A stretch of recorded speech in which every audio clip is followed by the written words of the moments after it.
Era 15 de marzo, mi cumpleaños número 32, y había despertado con esa sensación de mariposas en el estómago que solo llega en días especiales. Había planificado todo durante semanas, una cena íntima en casa, las velas que tanto me gustaban, el vestido rojo que había comprado especialmente para la ocasión. Pensé que después de 5 años juntos, Miguel sabría lo importante que era este día para mí, pero cuando bajé las escaleras esa mañana, lo encontré vestido con traje, el que usaba para ocasiones importantes, revisando su teléfono con una expresión que no pude descifrar.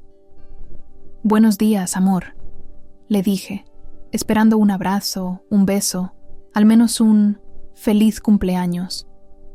«Ah, sí, feliz cumpleaños, Carmen», murmuró sin levantar la vista del teléfono. «Escucha, ha surgido algo urgente en la oficina. Tengo que salir». Mi corazón se detuvo por un momento. «¿Hoy? ¿En serio? Es mi cumpleaños, Miguel. Lo sé, pero es importante. Es ese proyecto con los inversionistas japoneses, ya. Sabes, volveré tarde. No me esperes despierta». Me quedé allí, en mi bata rosada, viendo cómo tomaba las llaves del auto y se dirigía hacia la puerta. Ni siquiera se dio vuelta para despedirse. El sonido de la puerta cerrándose resonó en la casa vacía como un eco de mi propia soledad. Las horas pasaron lentamente. Llamé a mi hermana Laura, pero estaba ocupada con los niños. Mis amigas tenían sus propios planes. Era como si el mundo hubiera conspirado para dejarme sola en mi día especial. Me senté en el sofá, mirando las velas que había preparado la noche anterior, preguntándome cómo había llegado a este punto. Alrededor de las 3 de la tarde, decidí salir a caminar para despejar mi mente. Necesitaba aire fresco, necesitaba sentir que seguía viva. Me puse unos jeans y una blusa simple, tomé mi bolso y salí sin rumbo fijo. Caminé por el centro comercial, observando a las familias felices, las parejas tomadas de la mano. Todo me recordaba lo sola que estaba. Fue entonces cuando decidí entrar a una cafetería que conocía, un lugar pequeño y acogedor donde solía ir cuando necesitaba pensar. Y allí los vi. Miguel estaba sentado en una mesa del rincón, pero no estaba solo. Una mujer rubia, elegante, reía a carcajadas por algo que él le había dicho. Sus manos estaban entrelazadas sobre la mesa, y la forma en que se miraban no dejaba lugar a dudas. No era una reunión de negocios, era íntimo, era romántico, era todo lo que yo había esperado que fuera mi cumpleaños. Me quedé paralizada en la entrada. El mesero me preguntó si quería una mesa, pero yo no podía mover ni un músculo. Los observé durante lo que parecieron horas, pero probablemente fueron solo minutos. Vi cómo él le acariciaba la mejilla, cómo ella se inclinaba hacia él, cómo compartían un postre que definitivamente no era la comida de negocios que yo había imaginado. Salí de la cafetería sin que me vieran. Mis piernas temblaban, mi respiración era errática, pero por alguna razón no lloré. No en ese momento. Era como si mi cuerpo hubiera entrado en modo supervivencia. Regresé a casa y me senté en la cocina,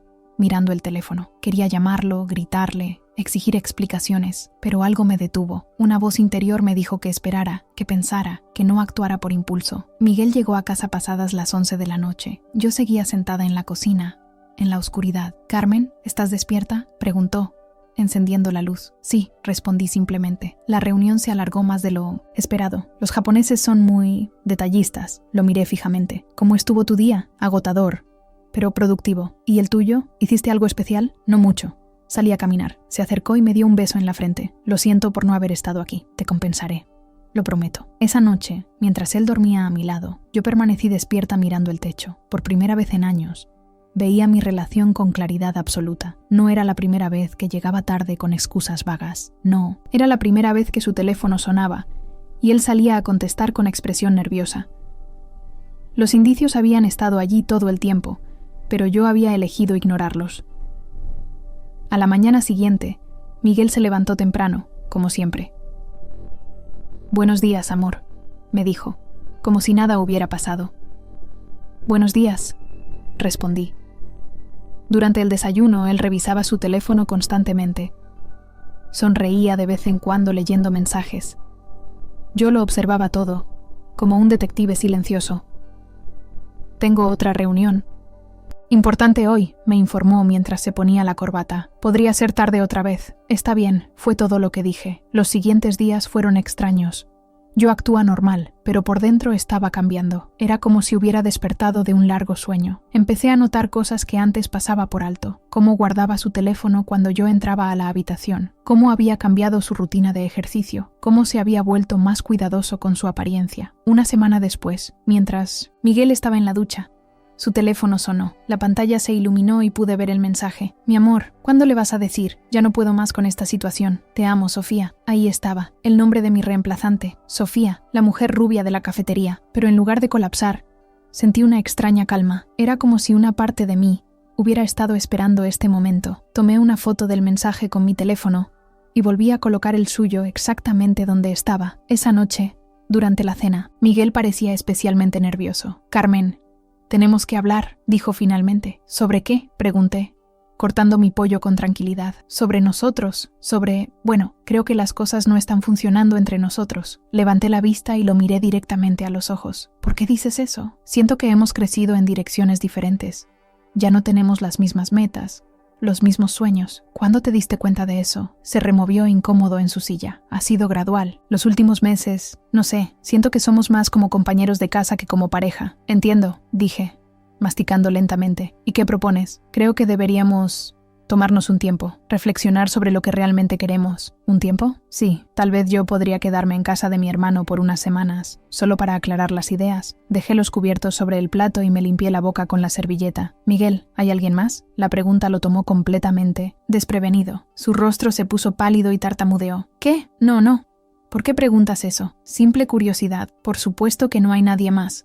Solo necesito espacio para pensar. Está bien, dije, levantándome de la mesa. Puedes mudarte cuando quieras. Mi calma lo desconcertó visiblemente. Creo que esperaba lágrimas, súplicas, una escena dramática. Pero yo había tomado una decisión. No le daría la satisfacción de verme derrumbada. Esa noche, mientras él empacaba sus cosas, recibió una llamada. Salió al balcón para contestar, pero pude escuchar fragmentos de la conversación. No ha sido tan difícil como pensé. Sí, se lo está tomando bien. Mañana estaré libre. Cuando colgó y regresó, yo estaba leyendo un libro en la cama, como si nada hubiera pasado. Listo, me dijo. Me voy mañana temprano. Perfecto. ¿Necesitas que te ayude con algo? No, gracias. Carmen, espero que podamos seguir siendo amigos después de todo esto. Claro, respondí sin levantar la vista del libro. ¿Por qué no? A la mañana siguiente se fue. La casa se sintió diferente, pero no vacía. Se sintió liberada, como si hubiera estado conteniendo la respiración durante meses y finalmente pudiera respirar. Pasaron 2 semanas. Miguel me llamaba ocasionalmente para preguntar cómo estaba, siempre con un tono culposo. Yo respondía con monosílabos amables. Bien, tranquila, sin problemas. Una tarde, mientras organizaba los papeles de Miguel que había dejado atrás, encontré recibos de 1900 restaurantes, hoteles, regalos caros que yo nunca había recibido. La evidencia de su doble vida estaba allí, documentada en cada transacción bancaria, pero en lugar de usar esa información para confrontarlo, decidí guardarla. Tenía un plan diferente. El viernes de esa semana, Miguel apareció en la puerta. Hola, Carmen. ¿Podemos hablar? Por supuesto. Pasa. Se veía nervioso, incómodo. Quería hablar contigo sobre hacer oficial nuestra separación. ¿Oficial? Sí, creo que sería mejor para ambos si empezáramos los trámites de divorcio. Ahí estaba, la verdadera razón de su visita. Sofía probablemente le había dado un ultimátum. ¿Tan seguro estás de que esto es lo que quieres?, le pregunté. Sí, he estado pensando mucho y creo que es lo mejor. Está bien, pero tengo una condición. ¿Una condición? Quiero que seas completamente honesto conmigo, que me digas la verdad sobre todo. Miguel se puso visiblemente nervioso. ¿A qué te refieres? ¿Sabes exactamente a qué me refiero? Hubo un silencio largo. Finalmente, suspiró profundamente. Está bien, sí. Hay alguien más. Se llama Sofía. La conocí hace 8 meses en una conferencia de trabajo. ¿8 meses? Sí. Al principio solo éramos amigos, pero después las cosas se complicaron. ¿Mi cumpleaños? ¿Dónde estuviste realmente? Bajó la cabeza. Con ella. Fuimos a almorzar y después... Lo siento, Carmen. No quería lastimarte. ¿No querías lastimarme? Repetí. Miguel, me dejaste sola en mi cumpleaños para estar con tu amante. Lo sé, fue horrible de mi parte, pero ya no podía seguir fingiendo. Estoy enamorado de ella. ¿Enamorado? Sí, de una manera que hace tiempo no sentía. Esas palabras fueron como una bofetada, pero mantuve mi compostura. Entiendo. ¿Ella sabe que estás casado? Sí, lo sabe, y también sabe que voy a dejarte. Por eso vine hoy. Quiero estar con ella completamente. Sin mentiras. ¿Sin mentiras? Me reí amargamente. Miguel, has estado mintiendo durante 8 meses. Lo sé. Y me arrepiento, pero ahora quiero hacer las cosas bien. Está bien. Acepto el divorcio. Su rostro se iluminó con alivio. ¿En serio? Sí. Pero bajo mis condiciones. ¿Qué condiciones? Primero, quiero la casa. Segunda, quiero la mitad de todos tus ahorros e inversiones. Tercero, quiero que le digas a Sofía exactamente cómo me trataste. Carmen, Eso es injusto. Miguel, has estado manteniendo una doble vida durante 8 meses. Has gastado nuestro dinero en otra mujer. Me dejaste sola en mi cumpleaños. Creo que mis condiciones son muy razonables. Se quedó en silencio, procesando mis palabras. ¿Y si acepto todo eso, procederemos con el divorcio sin problemas? Sin problemas, confirmé. Está bien. Acepto. Perfecto. Pero hay una cosa más. ¿Qué? Quiero conocer a Sofía. ¿Qué? ¿Por qué? Curiosidad. Quiero conocer a la mujer por la que mi esposo destruyó nuestro matrimonio. Carmen. No creo que sea una buena idea. Miguel, si quieres que esto sea fácil, vas a hacer lo que te pido. Después de mucha resistencia, accedió a organizar un encuentro. 2 días después, los 3 nos reunimos en un restaurante elegante del centro. Sofía era exactamente como la recordaba, rubia, sofisticada, nerviosa. Carmen, me dijo cuando nos presentaron, quiero que sepas que nunca fue mi intención causar problemas en tu matrimonio. Ah, ¿no? Respondí con una sonrisa. Entonces supongo que no sabías que Miguel estaba casado cuando empezaron a verse. Bueno, sí lo sabía, pero... ¿Pero qué? Él me dijo que su matrimonio ya había terminado emocionalmente, que solo estaban esperando el momento adecuado para separarse. Miré a Miguel, quien evitaba mi mirada. ¿Te dijo eso? Sí. Miguel me contó que ustedes ya no se amaban, que dormían en habitaciones separadas, que básicamente eran extraños viviendo bajo el mismo techo. ¿Habitaciones separadas? Repetí, mirando a Miguel directamente. ¿Extraños? Miguel se veía como si quisiera desaparecer. Sofía, continué, ¿te contó también que me dejó sola en mi cumpleaños para salir contigo? ¿Qué? Sofía se volvió hacia Miguel con expresión confundida. Me dijiste que habías ido a trabajar ese día. Carmen, no creo que esto sea necesario, murmuró Miguel. ¿No es necesario? Mi voz se elevó ligeramente. Sofía tiene derecho a saber con quién se está metiendo. ¿Te contó que hasta la semana pasada seguíamos durmiendo en la misma cama? ¿Que hasta hace 3 días me decía que me amaba? Sofía palideció. Miguel, ¿es eso cierto? Es complicado, respondió él. No es complicado, dije firmemente. Miguel me ha estado mintiendo a mí durante 8 meses. Y te ha estado mintiendo a ti también. Te pintó un cuadro completamente falso de nuestro matrimonio para justificar su infidelidad. Carmen, basta. Miguel intentó interrumpir. ¿Basta? Me reí. No, Miguel. Apenas estoy empezando. Sofía, ¿sabías que el dinero que gastó en ti salía de nuestra cuenta conjunta? Los restaurantes caros, los hoteles, los regalos, todo salía del dinero que yo también había ayudado a ganar. Miguel, ¿es eso cierto? Sofía lo miraba con una mezcla de horror y desilusión. Sofía, ¿puedo explicarte? ¿Explicar qué? ¿Que me has estado manteniendo con el dinero de tu esposa? ¿No es así como suena? Entonces, ¿cómo suena? Sofía se levantó de la mesa. Carmen, lamento muchísimo lo que has tenido que pasar. Y Miguel, creo que necesito tiempo para procesar todo. Esto. Se fue del restaurante dejándonos solos. ¿Contenta? Me preguntó Miguel con amargura. Mucho, respondí. Ahora Sofía sabe exactamente quién eres. Carmen, lo que hiciste fue cruel. ¿Cruel? Miguel, lo cruel fue mentirme durante 8 meses. Lo cruel fue dejarme sola en mi cumpleaños. Lo cruel fue hacerme sentir como si estuviera loca cuando notaba los cambios en tu comportamiento. Se quedó en silencio. Sofía era inocente en todo esto. Continué. Merecía saber la verdad sobre el hombre del que se enamoró. Probablemente la perdí por tu culpa. La perdiste por tu propia culpa el momento en que decidiste mentirle también a ella. Los siguientes días fueron interesantes. Miguel me llamó varias veces, desesperado, diciéndome que Sofía no le contestaba las llamadas. Aparentemente, después de nuestra reunión, ella había decidido que necesitaba espacio para pensar. Una semana después, recibí una llamada inesperada. Era Sofía. Carmen, espero que no te moleste que te llame. Miguel me dio tu número. Para nada. ¿Cómo estás? Confundida, para ser honesta. ¿Podríamos encontrarnos? Solo nosotras. Hay cosas que necesito entender. Accedí a verla. Nos encontramos en una cafetería diferente a aquella donde los había visto juntos por primera vez. Carmen, primero quiero pedirte disculpas, comenzó Sofía. Nunca imaginé que Miguel me estaba mintiendo sobre su situación contigo. Lo sé, te manipuló tanto como a mí. Después de nuestro encuentro del otro día, he estado reflexionando mucho. Me di cuenta de que había señales que ignoré, pequeñas inconsistencias en sus historias, momentos en que no podía contactarlo. Su nerviosismo cuando hablábamos del futuro. Miguel es muy bueno mintiendo. Tuvo años de práctica conmigo. ¿Cómo lo soportaste? Quiero decir, cuando empezaste a sospechar. Fue extraño. Al principio me sentí devastada, pero después me sentí liberada, como si finalmente pudiera ver la realidad sin las mentiras que él había construido. nuestro alrededor. ¿No sientes ira hacia mí? ¿Hacia ti? No. Tú creíste las mentiras que él te contó. Yo viví esas mentiras durante años. Carmen, hay algo más que necesitas saber. ¿Qué? Miguel no ha sido honesto ni siquiera ahora. Ayer me confesó que no soy la primera. Ha habido otras mujeres durante su matrimonio contigo. Sentí como si me hubieran dado un puñetazo en el estómago. Una cosa era aceptar una aventura. Otra completamente diferente era descubrir un patrón de infidelidad serial. Otras, al menos 3 que él admitió. Aventuras que duraron desde unas semanas hasta varios meses. ¿Te dijo quiénes eran? No quise saber, pero Carmen, creo que hay algo que puedes hacer con esta información. ¿Qué quieres decir? En el acuerdo de divorcio, si puedes probar infidelidad múltiple,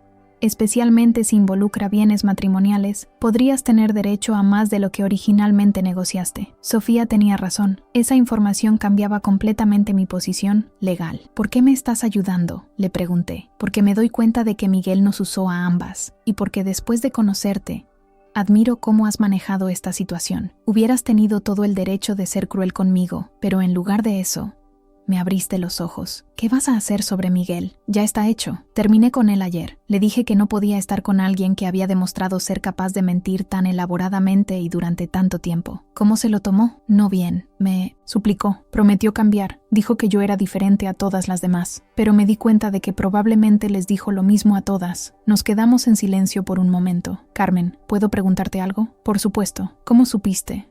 Me refiero, ¿qué te hizo darte cuenta de que algo no estaba bien? Fue gradual, pequeños cambios en su comportamiento, excusas inconsistentes.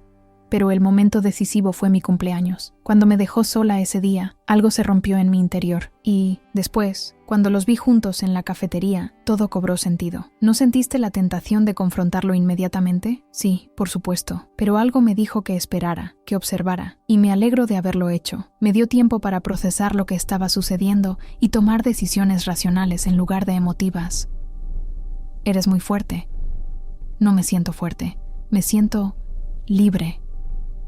Después de nuestra conversación, Sofía me proporcionó información detallada sobre las admisiones de Miguel.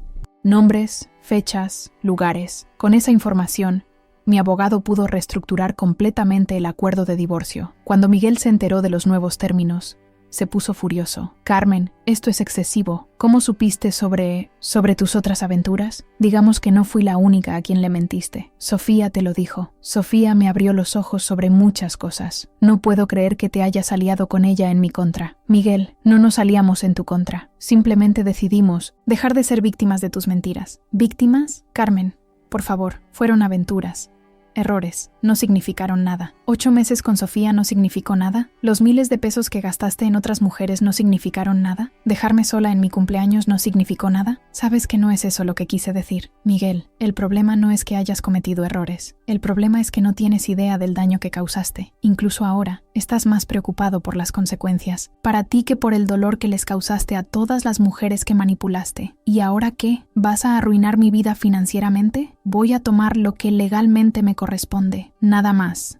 Nada menos. El proceso de divorcio tomó 6 meses. Durante ese tiempo, Miguel intentó varias veces reconciliarse conmigo, prometiendo cambiar, ir a terapia, lo que fuera necesario. Pero yo había tomado una decisión y no había vuelta atrás. Sofía y yo desarrollamos una amistad inesperada. Nos reuníamos, ocasionalmente para café y conversación. Era extraño, pero terapéutico hablar con alguien que entendía exactamente lo que había pasado. ¿Alguna vez te arrepientes?, me preguntó una tarde. ¿De qué? De no haber luchado por tu matrimonio, de no haberle dado otra oportunidad. No, porque me di cuenta de que el matrimonio por el que hubiera luchado nunca existió realmente. Era una ilusión construida sobre mentiras. ¿Y sobre el futuro? ¿Planes de volver a enamorarte? Algún día, quizás. Pero por ahora estoy enfocada en redescubrirme a mí misma, en recordar quién era antes de perderme en las mentiras de Miguel. El día que se firmó el divorcio, Miguel se veía derrotado. Había perdido la casa, una gran parte de sus ahorros,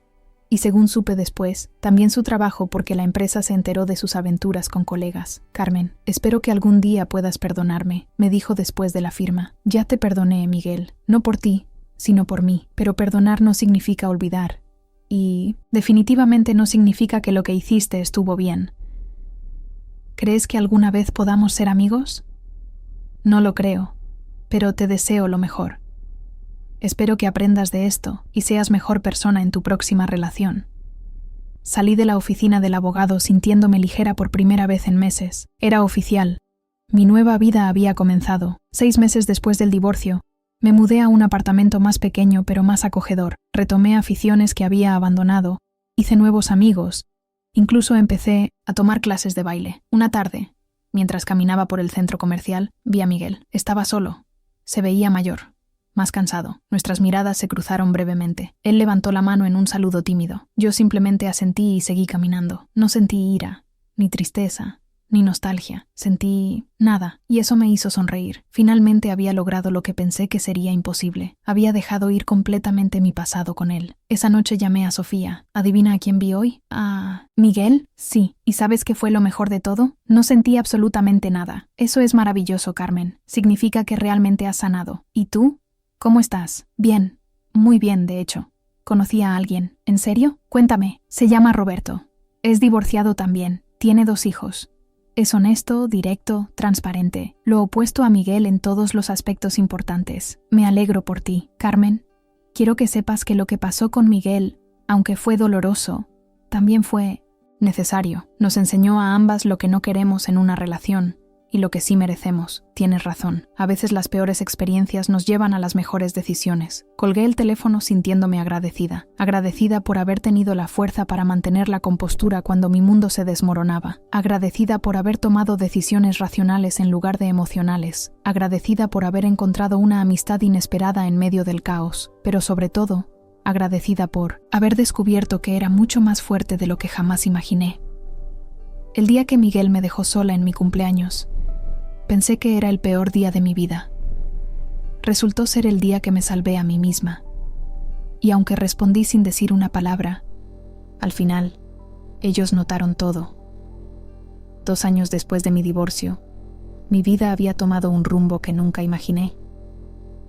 Me había inscrito en un programa de maestría en psicología, algo que siempre quise hacer pero que Miguel consideraba una pérdida de tiempo y dinero. ¿Para qué necesitas estudiar más? Ya tienes un trabajo estable, solía decirme. Ahora entendía que esa era otra forma de control, otra manera de mantenerme pequeña y dependiente. La universidad me había devuelto una parte de mí que creía perdida. Me encantaba el ambiente académico, las discusiones intelectuales, la sensación de estar creciendo mentalmente cada día. Mis compañeros de clase eran diversos en edad y experiencia, y encontré que mi historia personal me daba una perspectiva única sobre las dinámicas relacionales que estudiábamos. Una tarde, después de una clase sobre terapia de pareja, mi profesora, la doctora Martínez, me pidió que me quedara. Carmen, he notado tu participación en clase. Tienes una comprensión muy profunda de los patrones de comportamiento disfuncionales en las relaciones. Gracias, doctora. Digamos que he tenido experiencia de primera mano. ¿Te importaría contarme un poco más? Solo si te sientes cómoda, por supuesto. Le conté mi historia.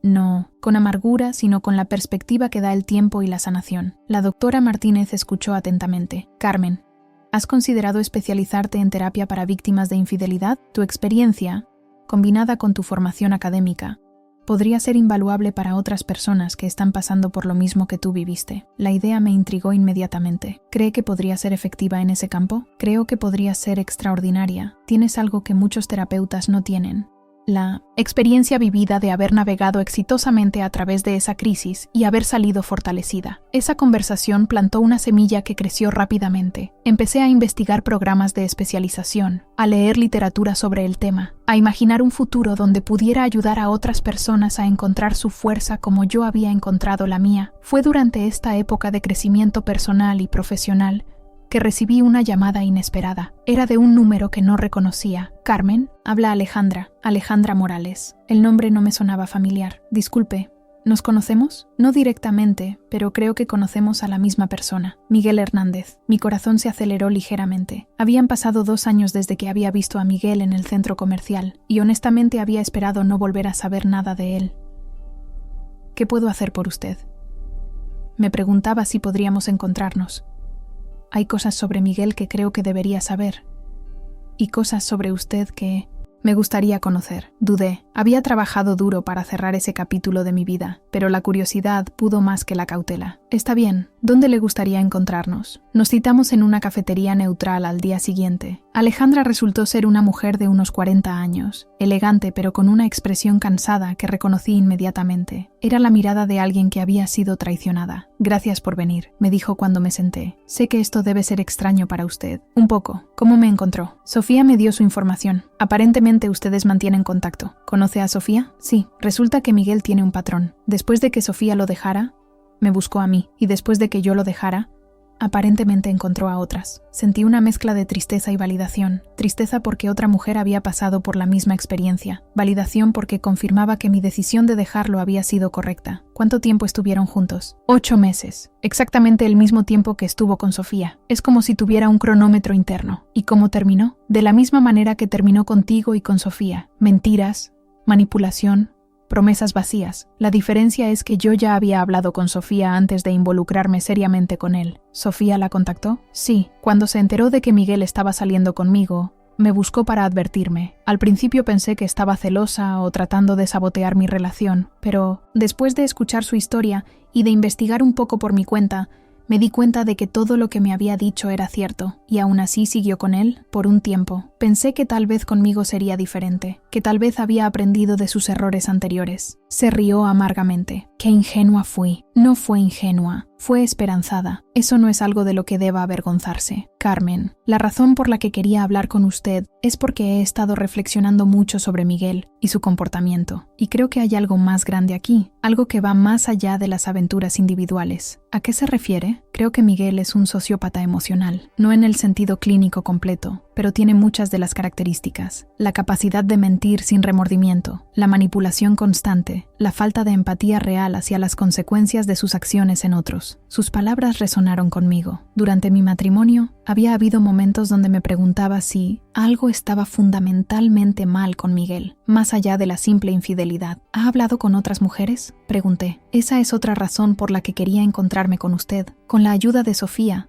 hemos identificado al menos 6 mujeres más que han tenido relaciones con Miguel en los últimos 5 años. ¿6? 6 que conocemos. Probablemente hay más. Carmen, creemos que Miguel es un depredador serial, no en el sentido físico, sino emocional. Busca mujeres vulnerables, las conquista con mentiras elaboradas, las mantiene enganchadas hasta que se aburre o encuentra a alguien nuevo y después pasa a la siguiente víctima. La información era abrumadora. Había sabido sobre la infidelidad serial, pero esto sonaba como algo mucho más sistemático y calculado. ¿Qué propone hacer con esta información? Sofía y yo hemos estado discutiendo la posibilidad de crear algún tipo de grupo de apoyo, no para venganza, sino para ayudar a otras mujeres que puedan estar pasando por lo mismo. Un lugar donde puedan hablar abiertamente sobre sus experiencias sin sentirse juzgadas. La idea me fascinó inmediatamente. Era exactamente el tipo de trabajo hacia el cual me había estado moviendo académicamente. ¿Saben si Miguel sigue con el mismo patrón? Según nuestras fuentes, sí. Actualmente está con una mujer llamada Patricia. Lleva con ella unos 3 meses. ¿Han tratado de contactarla? Hemos debatido sobre eso. Es complicado. ¿Cómo contactas a alguien para decirle que su novio es un mentiroso serial sin sonar como una ex celosa? Entendía el dilema perfectamente. ¿Y si no fuera una ex quien la contactara? ¿Qué quiere decir? Estoy estudiando psicología, especializándome en terapia relacional. ¿Y si creáramos algo más formal? Un grupo de apoyo legítimo para víctimas de infidelidad serial, con respaldo académico y terapéutico. Los ojos de Alejandra se iluminaron. Eso podría funcionar. Tendría credibilidad. Y no parecería un ataque personal contra Miguel. Exactamente. Y podríamos usar nuestras experiencias para ayudar genuinamente a otras mujeres. No solo a las que han estado con Miguel, sino a cualquiera que haya pasado por algo similar. Nos pasamos el resto de la tarde planificando. Para cuando nos despedimos, habíamos esbozado los contornos de lo que se convertiría en Renacimiento, un grupo de apoyo para mujeres que habían experimentado infidelidad serial o manipulación emocional sistemática. Esa noche llamé a Sofía para contarle sobre mi encuentro con Alejandra. Carmen, esto es increíble. Alejandra me había mencionado que quería hablar contigo, pero no sabía que tenías planes tan ambiciosos. Sofía, ¿te das cuenta de lo que esto podría significar? No solo para nosotras, sino para todas las mujeres que están pasando por lo mismo que nosotras pasamos. Es perfecto para ti, Carmen. Has convertido tu experiencia más dolorosa en una oportunidad para ayudar a otros. ¿Estarías dispuesta a participar? Tu perspectiva sería invaluable. Por supuesto, y creo que conozco a otras mujeres que también podrían estar interesadas. Durante las siguientes semanas, trabajé con mi profesora, la doctora Martínez, para desarrollar un marco terapéutico sólido para el grupo. También consulté con abogados para asegurarme de que todo lo que hiciéramos fuera legal y ético. El primer encuentro de renacimiento se llevó a cabo en una sala de conferencias de la universidad. Asistieron 7 mujeres, incluidas Sofía, Alejandra y yo. 4 de ellas habían tenido relaciones con Miguel en diferentes momentos, y 3 habían tenido experiencias similares con otros hombres. Bienvenidas, comencé. Antes que nada, quiero que sepan que este es un espacio seguro. Todo lo que se comparta aquí es confidencial, y no hay juicios. Una por una, las mujeres compartieron sus historias. Los patrones eran sorprendentemente similares. Promesas grandiosas, aislamiento gradual de amigos y familia, manipulación emocional, mentiras elaboradas y, finalmente, traición y abandono. ¿Se dan cuenta?, dijo una mujer llamada Rosa, de que todas describimos prácticamente la misma relación, ¿solo con diferentes detalles? Ese es exactamente el punto, respondí. Los manipuladores emocionales tienen un playbook. Una vez que entiendes el patrón, es más fácil identificarlo y, esperemos, evitarlo en el futuro. ¿Pero cómo evitamos caer en lo mismo otra vez?, preguntó Alejandra. Yo pensé que había aprendido de la experiencia de Sofía, pero igual, caí en la trampa. Esa es una pregunta excelente, intervino la doctora Martínez, quien había aceptado ser nuestra facilitadora oficial. La recuperación de abuso emocional es un proceso, no un evento único. Requiere tiempo, autoconocimiento y, a menudo, apoyo profesional. Los encuentros semanales se convirtieron rápidamente en el punto culminante de mi semana. Ver a estas mujeres fuertes, inteligentes, exitosas en sus respectivos campos, apoyándose mutuamente y sanando juntas, era profundamente gratificante. Después del tercer encuentro, Sofía se acercó a mí. Carmen, tengo noticias sobre Miguel. ¿Qué tipo de noticias? Patricia, su actual novia, se puso en contacto conmigo. Aparentemente encontró mi información en el teléfono de él y decidió investigar por su cuenta. ¿Y qué averiguó? Todo. Nos encontramos ayer y le conté toda la historia. Al principio no me creyó, pero cuando le mostré las evidencias, los patrones, los testimonios de otras mujeres, se quedó devastada. ¿Cómo? ¿Está? Destruida, pero también agradecida. Dice que había notado cosas extrañas en el comportamiento de Miguel, pero que él siempre tenía explicaciones convincentes. ¿Va a dejarlo? Ya lo hizo. Y Carmen, hay algo más. Patricia es abogada, especializada en casos de fraude. Está considerando tomar acciones legales contra Miguel. ¿Acciones legales? Por fraude emocional y financiero. Aparentemente, Miguel le pidió prestado dinero para una emergencia familiar que nunca existió. También descubrió que la estaba usando para lavar dinero de sus actividades extralegales. ¿Actividades extralegales? Evasión de impuestos, principalmente. Patricia encontró evidencia de que Miguel ha estado ocultando ingresos por años. Esta información era impactante. Durante nuestro matrimonio, yo siempre había manejado nuestras finanzas, pero Miguel tenía cuentas separadas que decía que eran para sus inversiones personales. Nunca sospeché que pudiera estar involucrado en algo ilegal. Sofía, ¿crees que deberíamos contactar a las autoridades fiscales? Si Miguel ha estado evadiendo impuestos, podría haber implicaciones para todas nosotras.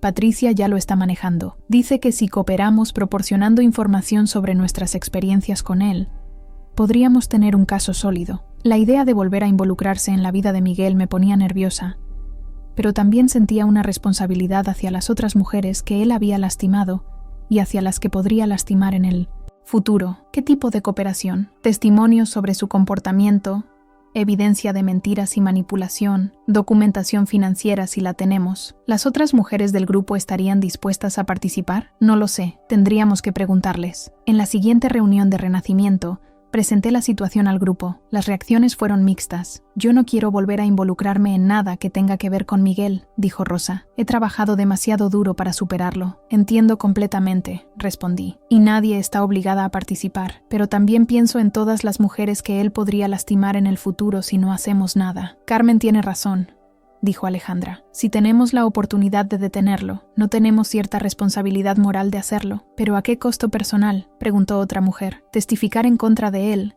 Significaría revivir toda esa experiencia traumática. La doctora Martínez intervino. Estas son decisiones muy personales, y no hay respuestas correctas o incorrectas. Cada una de ustedes debe hacer lo que sienta que es mejor para su propia sanación y bienestar. Finalmente, 4 de nosotras decidimos cooperar con la investigación: Sofía, Alejandra, Patricia y yo. Las otras prefirieron mantenerse al margen, una decisión que respetamos completamente. Los siguientes meses fueron intensos. Trabajar con los abogados de Patricia requería documentar detalladamente años de manipulación y engaño. Fue doloroso, pero también catártico. Por primera vez, alguien en posición de autoridad estaba tomando en serio el daño que Miguel había causado. Durante este proceso, también sucedió algo inesperado. El grupo Renacimiento comenzó a crecer. Word of mouth llevó a más mujeres a nuestras reuniones, no solo víctimas de Miguel, sino mujeres que habían experimentado patrones similares de abuso emocional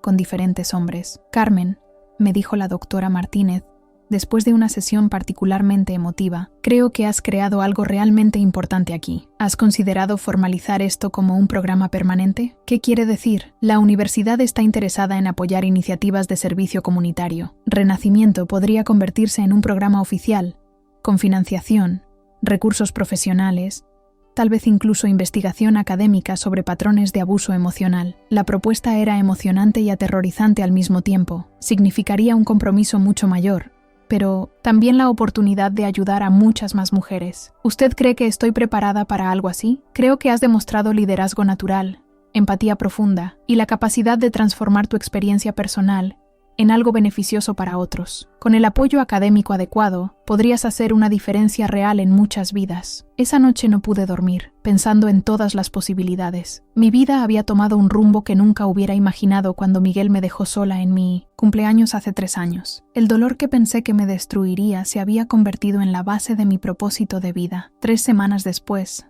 recibí una llamada de Patricia. Carmen, tengo noticias sobre el caso de Miguel. ¿Buenas o malas noticias? Buenas, muy buenas. Miguel ha aceptado un acuerdo con la Fiscalía, va a pagar una multa sustancial por evasión de impuestos y va a estar en libertad condicional por 2 años. ¿Eso significa que admitió su culpabilidad? Técnicamente se declaró no contest, pero sí, está aceptando responsabilidad por sus acciones. ¿Y qué significa eso para las víctimas? Parte del acuerdo incluye restitución financiera para las mujeres que puede probar que defraudó. Y Carmen, hay algo más. ¿Qué? Como parte de su libertad condicional, va a estar obligado a asistir a terapia para trastornos de personalidad. Si viola cualquier término de su libertad condicional, incluido el engañar o defraudar a otras mujeres, irá directamente a prisión. Colgué el teléfono sintiendo una mezcla de satisfacción y alivio. No era la justicia perfecta, pero era justicia. Miguel finalmente había enfrentado consecuencias reales por sus acciones. Esa tarde, convoqué una reunión especial de Renacimiento para compartir las noticias. La reacción del grupo fue emotiva. No puedo creer que realmente haya pasado, dijo Alejandra con lágrimas en los ojos. Por primera vez siento que mis experiencias fueron validadas por el sistema. Y pensar que todo comenzó porque Carmen decidió no confrontarlo directamente cuando descubrió la infidelidad, añadió Sofía. Si hubieras tenido una escena dramática ese día, probablemente nunca habríamos llegado hasta aquí. Era cierto, mi decisión de mantener la compostura,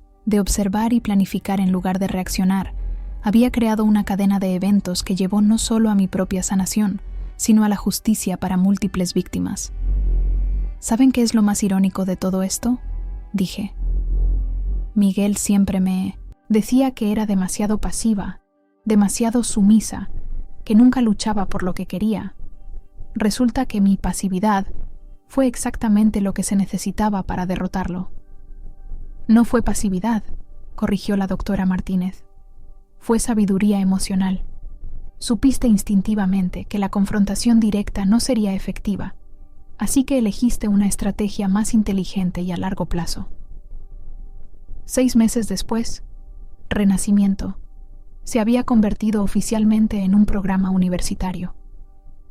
Teníamos financiación para 2 años, una oficina dedicada, y yo había sido nombrada coordinadora oficial mientras completaba mi maestría. El programa había crecido hasta incluir no solo grupos de apoyo, sino también talleres educativos sobre cómo identificar manipulación emocional, recursos legales para víctimas de fraude y una línea de ayuda confidencial. Una tarde, mientras revisaba aplicaciones para nuestro nuevo programa de mentores, recibí un email que me sorprendió. Estimada Carmen, mi nombre es Dr. Roberto Silva y soy investigador en psicología forense en la Universidad Nacional. He estado siguiendo el trabajo de Renacimiento y me preguntaba si estaría interesada en colaborar en un estudio sobre patrones de manipulación emocional en relaciones íntimas. El email continuaba explicando que el Dr. Silva estaba documentando casos como el de Miguel para identificar características comunes en manipuladores seriales y desarrollar herramientas de detección temprana. Intrigada, acepté una reunión. El Dr. Silva resultó ser un hombre de unos 50 años,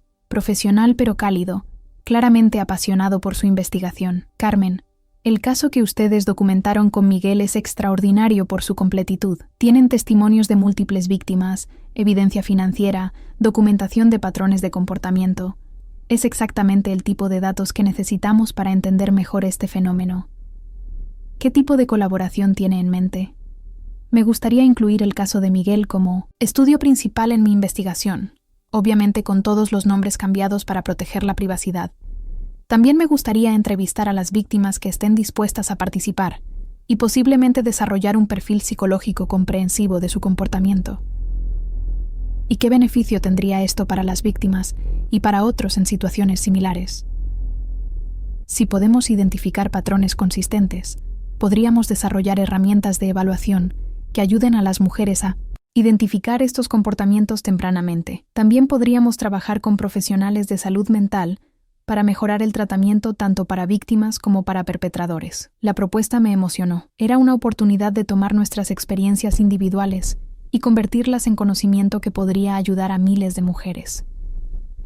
Dr. Silva, me gustaría discutir esto con mi grupo antes de tomar una decisión.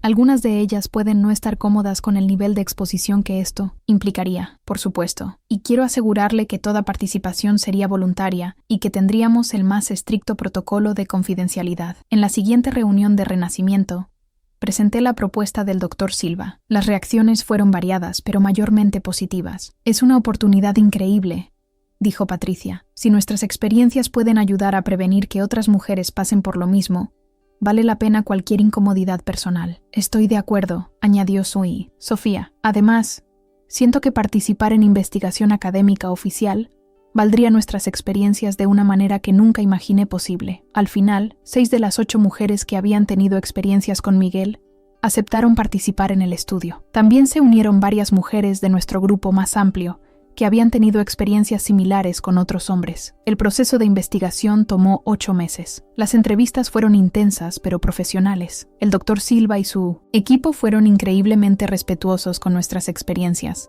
y trabajaron duro para asegurar que nos sintiéramos empoderadas en lugar de revictimizadas por el proceso. Cuando finalmente recibimos una copia del estudio preliminar, quedé asombrada por lo que habían descubierto. Los patrones de comportamiento eran incluso más consistentes de lo que habíamos pensado. Miguel exhibía características de lo que ellos denominaron trastorno de manipulación romántica serial, un patrón de comportamiento que combinaba elementos de trastorno narcisista, trastorno antisocial y adicción a la conquista. Más importante aún, habían desarrollado una herramienta de evaluación de 20 preguntas que podría ayudar a las mujeres a identificar estos patrones tempranamente en una relación. Carmen, me dijo el Dr. Silva cuando nos reunimos para revisar los resultados, quiero que sepa que este estudio no habría sido posible sin su liderazgo y la valentía de su grupo. Ustedes han contribuido significativamente al conocimiento académico sobre este tema. ¿Qué pasa ahora con la investigación? Estamos enviando el estudio para publicación en journals de psicología forense y psicología clínica. También estamos desarrollando materiales educativos basados en nuestros hallazgos. ¿Hay planes para implementar la herramienta de evaluación? Esa es una excelente pregunta. Estamos trabajando con organizaciones de servicios sociales para integrar la herramienta en sus programas de apoyo.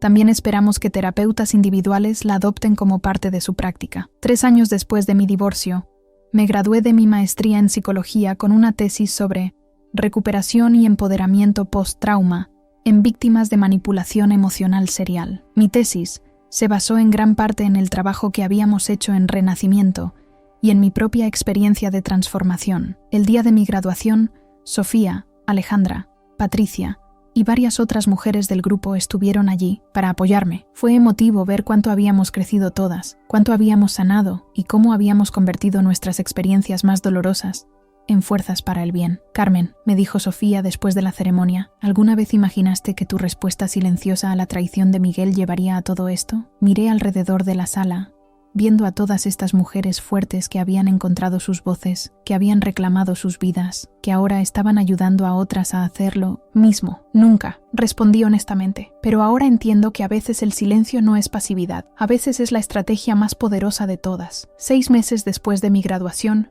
abrí mi propia práctica terapéutica, especializándome en recuperación de trauma relacional. Renacimiento había crecido hasta convertirse en una red nacional de grupos de apoyo, y yo viajaba regularmente para capacitar a facilitadores en otras ciudades. Una tarde, mientras revisaba emails en mi oficina, recibí un mensaje que me hizo sonreír. Doctora Carmen, mi nombre es María, y recientemente salí de una relación con un hombre que creo que exhibe los patrones que ustedes describen en sus materiales. Quería agradecerle por el trabajo que hace. Su herramienta de evaluación me ayudó a reconocer que no estaba loca, que los comportamientos extraños que había notado en mi novio eran realmente señales de advertencia. Dejé la relación antes de que pudiera hacer más daño. No puedo imaginar dónde estaría ahora sin sus recursos. Emails como ese llegaban semanalmente ahora. Cada uno me recordaba por qué había valido la pena el dolor, por qué había valido la pena la lucha, por qué había valido la pena mantener la compostura cuando mi mundo se desmoronaba. Miguel me había dejado sola en mi cumpleaños para estar con su amante. Pensó que me estaba abandonando, pero en realidad